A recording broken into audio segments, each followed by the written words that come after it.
Hello everyone, రండి English నేర్చుకుందాం. Let's learn English. Friends, నేను చేస్తున్న ఈ వీడియోస్ కనుక మీకు ఏమాత్రమన్నా యూజ్ అవుతున్నాయి, కొంచెమన్నా ఇన్ఫర్మేటివ్గా అనిపిస్తున్నాయి అని మీకు అనిపిస్తే ప్లీజ్ వీడియోని లైక్ చేసి ఛానల్ని సబ్స్క్రైబ్ చేసుకోండి.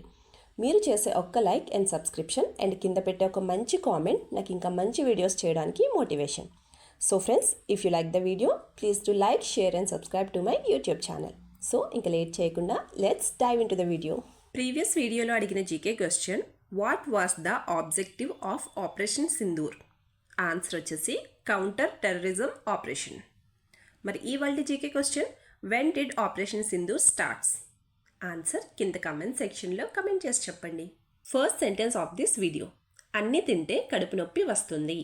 ఈ సెంటెన్స్ని మనం ఇంగ్లీష్లో ఎలా చెప్పాలి అంటే, eating too much will gives you a stomach yacht. Eating too much will gives you a stomach yacht అంటే అన్నీ తింటే కడుపు నొప్పి వస్తుంది అని అర్థం. మరి ఈ సెంటెన్స్కి సంబంధించినటువంటి ఎగ్జాంపుల్ సెంటెన్సెస్ ఇప్పుడు చూద్దాం. First one, did you eat the peanuts that were suppose to be in this? Did you eat the peanuts that were suppose to be in this అంటే దీంట్లో ఉండాల్సిన పల్లీలు నువ్వు తిన్నావా అని అర్థం. Second example, it's not good to eat too much of anything. It's not good to eat too much of anything అంటే ఏదైనా అతిగా తినడం మంచిది కాదు అని అర్థం. నెక్స్ట్ వన్, ట్యూషన్కి ఎందుకు వెళ్ళలేదు? ఈ సెంటెన్స్ని మనం ఇంగ్లీష్లో ఎలా చెప్పాలి అంటే, why didn't you go to tuition? Why didn't you go to tuition అంటే ట్యూషన్కి ఎందుకు వెళ్ళలేదు అని అర్థం.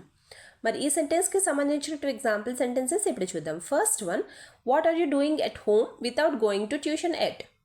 What are you doing at home without going to tuition at అంటే ఇంకా ట్యూషన్కి వెళ్లకుండా నువ్వు ఇంట్లో ఏం చేస్తున్నావు అని అర్థం. Second example, do you intend to go for tuition or not? Do you intend to go for tuition or not అంటే నీకు ట్యూషన్కి వెళ్ళే ఉద్దేశం ఉందా లేదా అని అర్థం. నెక్స్ట్ వన్, రోజంతా అలా కూర్చునే ఉంటావా? ఈ సెంటెన్స్ని మనం ఇంగ్లీష్లో ఎలా చెప్పాలి అంటే, are you going to sit like that all day? Are you going to sit like that all day అంటే రోజంతా అలా కూర్చునే ఉంటావా అని అర్థం. మరి ఈ సెంటెన్స్కి సంబంధించిన ఎగ్జాంపుల్ సెంటెన్సెస్ ఇప్పుడు చూద్దాం. First one, sitting like that all day is not good for your health at all. Sitting like that all day is not good for your health at all అంటే రోజంతా అలా కూర్చుని ఉంటే నీ ఆరోగ్యానికి అంత మంచిది కాదు అని అర్థం. Second example, you should go out side for a while and take a walk. You should go out side for a while and take a walk అంటే నువ్వు కాసేపు అలా బయటికి వెళ్ళి నడువు అని అర్థం. నెక్స్ట్ వన్, నీకంత కోపం ఎందుకు వచ్చింది?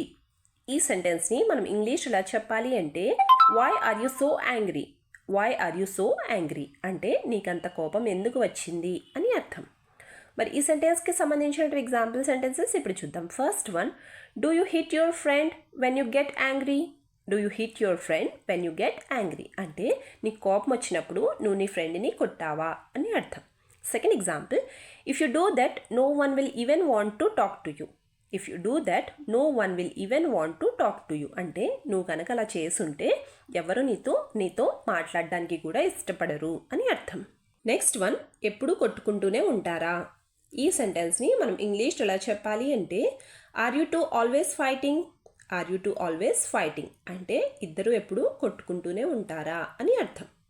మరి ఈ సెంటెన్స్కి సంబంధించిన ఎగ్జాంపుల్ సెంటెన్సెస్ ఇప్పుడు చూద్దాం. First one, take out the books and read them for a while without getting in to a fight. Take out the books and read them for a while without getting in to a fight అంటే ఇద్దరు కొట్టుకోకుండా కాసేపు పుస్తకాలు బయటికి తీసి చదవండి అని అర్థం. Second example, don't you two have anything else to do but fight. Don't you two have anything else to do but fight అంటే మీ ఇద్దరికి గొడవ పడ్డం తప్పితే వేరే పనేమీ లేదా అని అర్థం. Last sentence of this video, నన్ను కాసేపు ప్రశాంతంగా ఉండనివ్వు. ఈ సెంటెన్స్ని మనం ఇంగ్లీష్లో ఎలా చెప్పాలి అంటే, let me calm down for a while. Let me calm down for a while అంటే నన్ను కాసేపు ప్రశాంతంగా ఉండనివ్వు అని అర్థం. మరి ఈ సెంటెన్స్కి సంబంధించిన ఎగ్జాంపుల్ సెంటెన్సెస్ ఇప్పుడు చూద్దాం. First one, when will you stop fighting over everything? When will you stop fighting for everything ప్రతిదానికోసం గొడవ పడ్డం మీరు ఎప్పుడు మానేస్తారు అని అర్థం. Second example, I feel very annoyed if you stay home instead of going to school. I feel very annoyed if you stay home instead of going to school అంటే మీరు స్కూల్కి వెళ్లకుండా ఇంట్లోనే ఉంటే నాకు చాలా చిరాకేస్తుంది, నాకు చాలా బాధ అనిపిస్తుంది అని అర్థం. వీడియో లాస్ట్ వరకు చూస్తున్నారు అంటే నా వీడియో మీకు నచ్చుతుంది, అలాగే నా వీడియో మీకు ఎక్కడో చోట యూజ్ అవుతుంది అనే కదండి. సో ఫ్రెండ్స్, ప్లీజ్ నా వీడియోని లైక్ చేసి ఛానల్ని సబ్స్క్రైబ్ చేసుకుని మీ సపోర్ట్ నాకు తెలియచేయండి. Thank you.